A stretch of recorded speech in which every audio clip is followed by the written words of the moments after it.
Man, I can't wait, dude.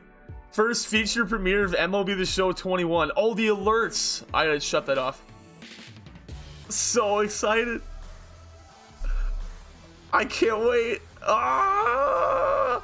Right, so simulation has always been in the game, and simulation has always been like a 50-50 split between user stick skills and player ratings. But what's new this year, and this should make the competitive online crowd very happy, is that competitive, it's not 50-50, right? No, sir, not anymore. We tried to put pretty much everything we could on the user, from check swings now to your inputs on the pitching meter. We tried to widen that gap between good and bad input. You know, we have our strict rules in there to prevent exploits and spamming, reducing all randomness with wind off, limiting those fielding errors that you would see, and you know, especially those punishments with when you're trying to bring in pitchers from the bullpen with low energy. You know, they're gonna fail the closer they get to zero. We really want you to have to pay attention as much as you can to baseball strategy. Jump into some gameplay and let's talk about check swings. Yes. Community yes. topic.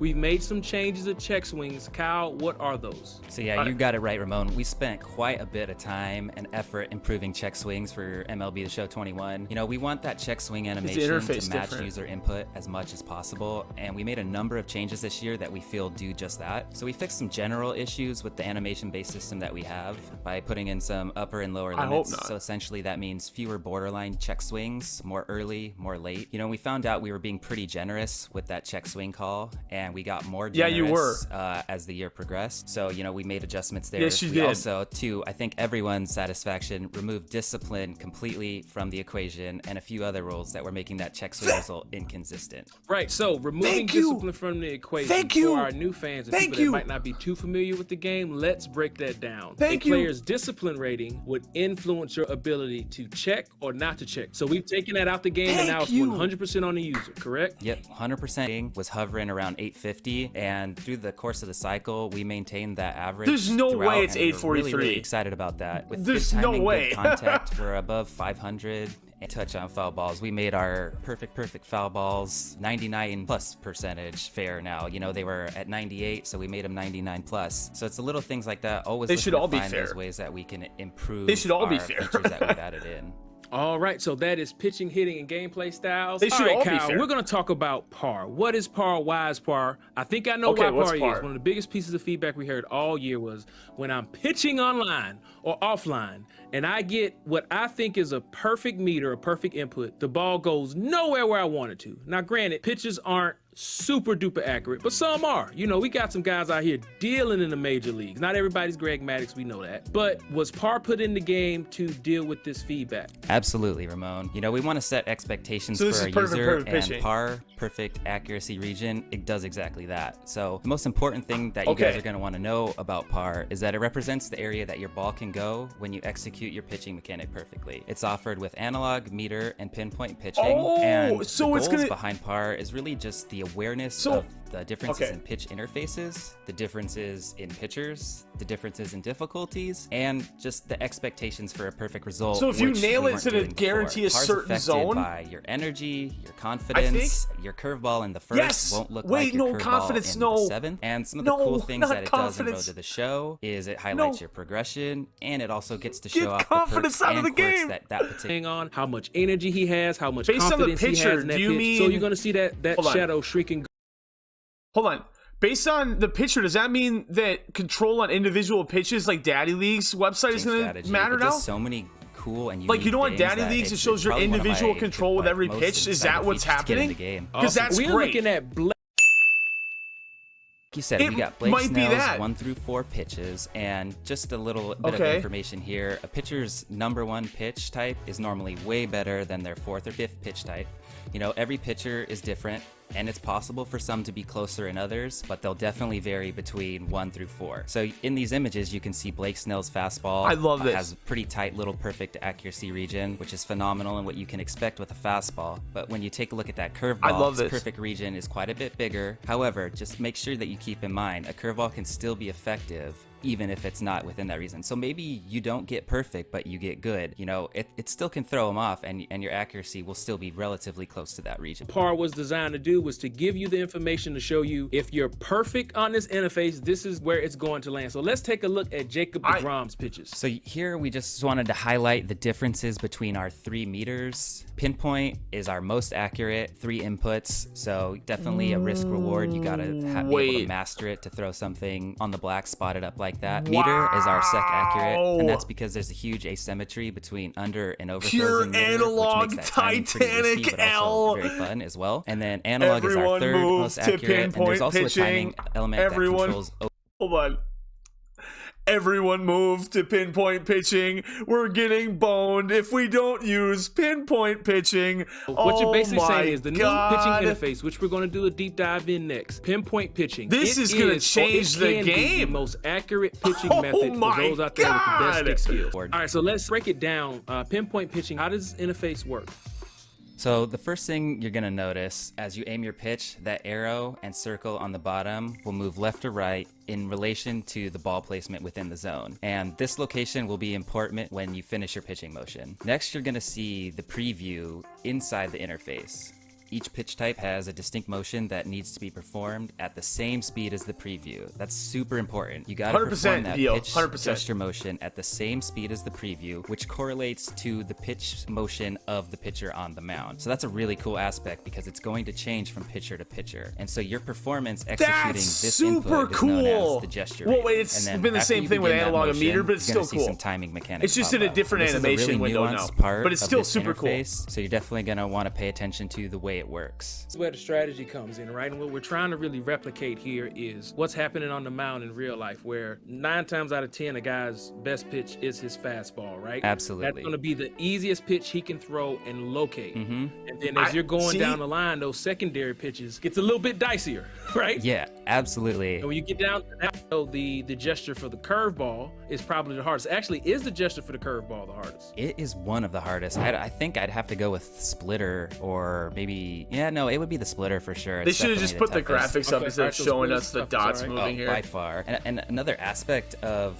pinpoint that's pretty cool what is is if you think of a knuckleball? pitcher in real life, they have a lot of things that they're trying to think about. Their pitch grip. So the easiest one, on base, you literally just whip it around the themselves in sync that's terrifying. And so that's exactly knuckleballs are going to be bad. Look at how easy knuckleballs is. Manage all these inputs while executing what the pitch is correctly. Splitter And I can tell you from doing? experience, I'm pitching a phenomenal game, and What I have to is the switch pitchers in the 7th or 8th doing? with a guy with a quicker windup, and I find myself, I'm Splitter relearning doing? it for a pitch or two, and it's a really cool aspect of this interface. What is the screwball? What's the circle change? It's very hard. Okay, yeah, get good. Change up. Get That's good. why those guys make the big bucks. What's change So up? that is pinpoint Easy. pitching. Let's So it's look just- at it's the gameplay and inverse see how of we can do knuckleball. this live. All right, so we are jumping into gameplay here, looking at Snellzilla pitching in that great new San Diego Padres uniform.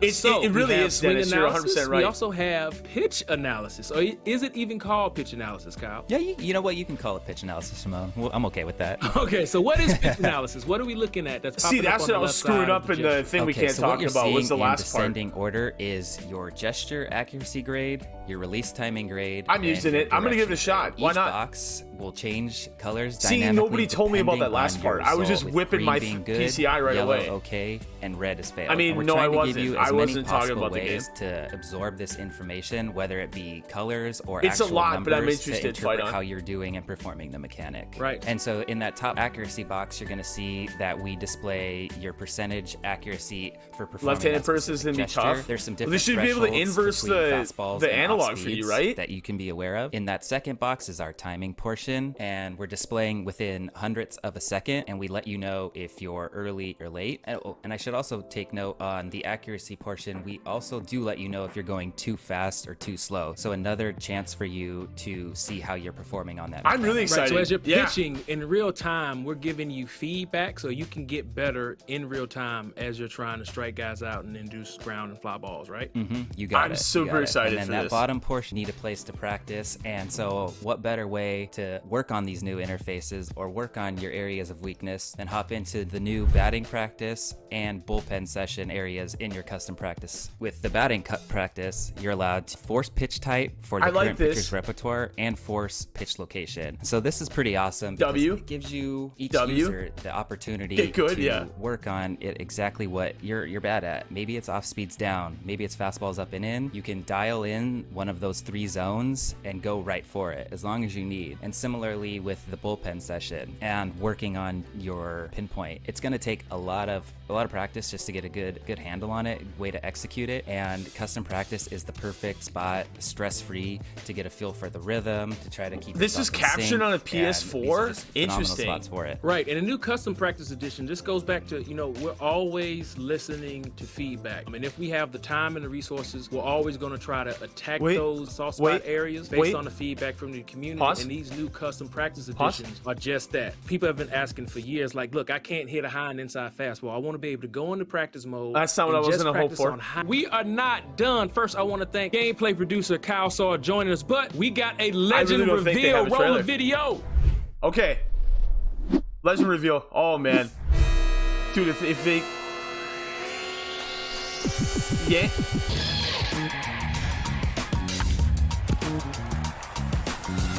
Wait. Are you kidding? No way!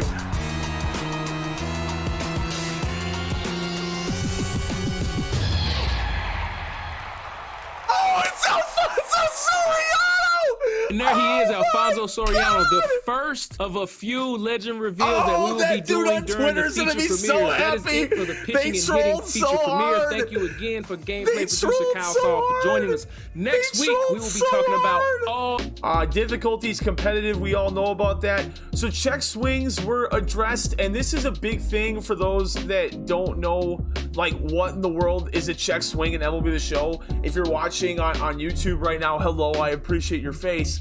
But previously in MLB The Show, it had to do with discipline and it beating check swings. So let me show you really quick. Let's go to, where's Gary Sheffield? So Gary Sheffield has 125 discipline. So Gary Sheffield in MLB 20 is thought of the Christ Father Almighty for check swings. He's got 125 discipline. You could never get this dude to check swing for a strike.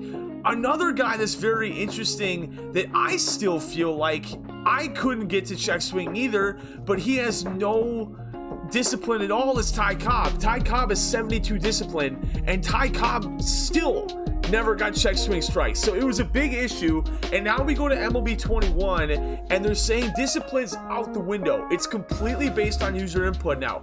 W, L, W, nombre W. I love that. That's a great thing that they added into the game. Mucho boy, welcome to stream. I think Jeter will be in the game for sure too. Okay, so I guess this is the first thing to talk about. So, well, I don't need to, I can just do this and click play. So the first thing is that different pitches have a different window of accuracy, which makes sense. They talked about how, like, your primary pitch is better than your fourth pitch in your repertoire. I get that. W, L confirme, we're good there. The one thing that I want to see addressed out of this, and I think everyone in chat basically agreed together that they didn't like what they were seeing here. Where's the graphic? It's showing like it's on here, but I don't see it. Okay, this is a graphic right here. So, let me give some time. All right, so let me move my webcam too. So what people are not excited about is that pinpoint accuracy is the most accurate one. Like meter and pure analog are almost looking like RNG again, right? Like that big window. Here's my 2 cents on it. They're forcing us, also 20 seconds left in the hype train if anybody wants to contribute. But going over this, so they want people to use pinpoint pitching. I lost the graphic again. Let me go back and grab you. There we go. They want people to use pinpoint pitching. Everybody, thanks for the hype train, by the way. I'm completely okay with it. I have no idea either, Beardy. I completely understand why they want pinpoint pitching to be the preferred because the window's the smallest, but I'm gonna need pure analog to be around where meter is, and meter maybe a little bit smaller, because there's gonna be people who are trying to learn pinpoint and then say, I really just want to go play a game of ranked. Like, can I play a game of ranked with pure analog, then go back and practice pinpoint later? Boy, I'm flying through this. Excuse me. So I think they need to change the windows on that is my point. They need to shorten those windows for right now. Once the game is out for a little bit more, they can widen the windows again. But for right now, on launch, they have to lower them a little bit to give new players a chance to kind of experience the game. And then once the game is out a little bit more, broaden those windows out. What else do we have to talk about here? So this was the screen that absolutely killed my eyeballs. It should pop up here in a second. So fastball's the easiest one. It's a primary pitch, duh. Slider looks okay. So my main issues, knuckleball looks way too easy. Knuckleball is literally, you just rip it up your right side of the PCI. There's no RNG, like there's no skill there. You press down, you rip it all the way up, and then you pull it back down. I think that's too easy. Splitter looks absolutely incredible. Everybody look at the bottom row third picture. It says Splitter. Look at Splitter. Look at Splitter. And then look at Splitter. One more time, everyone look at the Splitter. What in the name of Christ am I looking at? That's nuts. That's way... It better be one of the best pitches in the game if it's that difficult, is all I'm going to say about Splitter. It better be one of the best pitches in the game. Let's see if we can dissect anything in this legend reveal. Not that hard music controller. Definitely just using meter. I'm going to try out pinpoint. I'm going to try it out. But yeah, I got debated by this too. Okay, does this even look like Jeter? Where's the face? Kluber? Ball to short. I don't even know if he uses that. I don't know if he uses that glove. Oh, okay. I see what they did now. I see what they did now. I see what the troll was. No, they teach Jeter like that and not have him in there. I think so too. But Alfonso Soriano is a giant W, man. Giant W. Matt Vasgersian signed a deal to become the Angels broadcast announcer. Really? That's very, very interesting. But the new legend, Alfonso Soriano, now the YouTube video is over. I appreciate all of you watching. I hope to catch you in the next premiere of the next video. I'll see you next